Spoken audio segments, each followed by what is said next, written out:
told my mother that, I want to pursue my master's, my mother said that, you're a girl, you're just supposed to I just have to marry you off, and I cannot fund your education. That made me very strong in my resolve that no matter what, I will be financially independent all my life. Of course, started working, earned the money, then went ahead and paid for my master's and I did it.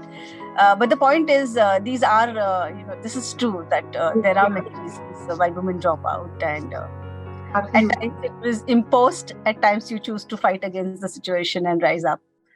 I think sometimes women also undermine their own capabilities. Sometimes women don't raise their hands up, or they don't apply for that promotion because in their minds they're like, oh, I know only 70% of what's expected of me, and I don't know the 30%. And I think because of that thought process, sometimes women lose out on opportunity. No individual comes completely ready for a job or a promotion. Women do have to work far harder at work to prove that they are worth the promotion. And it's a catch-22 situation is what I feel, because if they work way too hard and they have to adopt certain behaviors which men deem leadership qualities, which is being not just assertive, but being aggressive, being domineering, sometimes downright boorish, right? And a lot of people still think that these are leadership behaviors. But the moment women start to demonstrate some of these behaviors that are traditionally associated with old school leadership, they are again called back into a room and in a meeting and given a dressing down to say, you need to correct your behavior.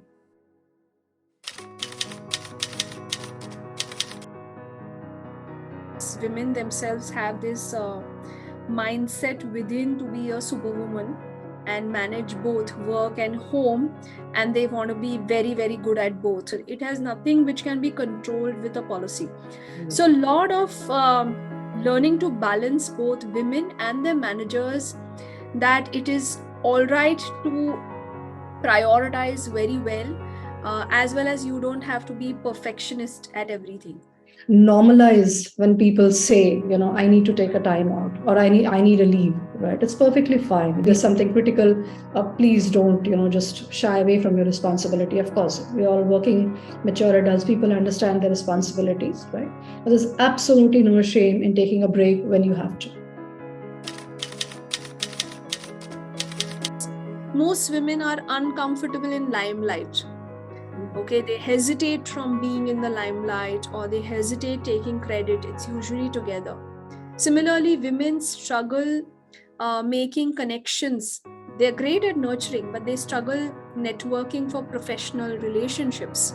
Yeah. Now, these are things that managers need to understand, coach their employees. So therefore, inclusion of managers into anything on women's leadership or development is very, very important. Not just use DEI in terms of doing it as a tick mark or fall into the trap of tokenism, but if you really want to sort of aspire to be an organization that in its whole sense has adopted this holistically, right? It's very important to also include non-women into the agenda. So how do you create more allies? How do you create more sponsors for these women, right? So how do you handle a conversation? How do you handle a challenge when there's somebody who's reaching out saying, oh, I'm not sure, I'm not too good, I'm not very sure if I should apply for this role because I'm not there yet. So how do you counsel that person? How do you groom that person? Holding people accountable for these programs and the impact that the programs are creating.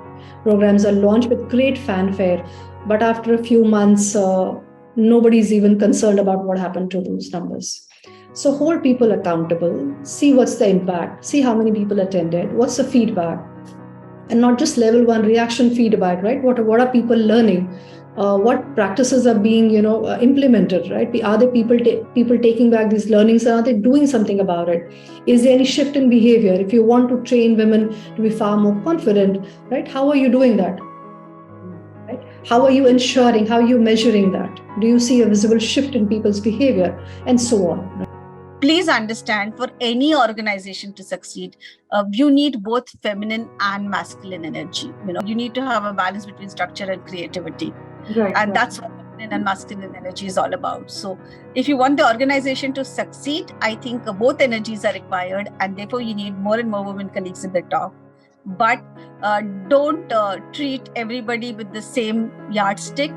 I think it needs different strokes for different folks, and each woman colleague is unique. Her challenges are unique and should be handled separately. A lot of people get scared of the short-term challenges, managing work, family, whatever, the society, the pressures, the challenges, but one needs to be open to challenges, right? Because then again, the comparison of, oh, look at him. He always raises his hand for these on-site projects or something that's difficult.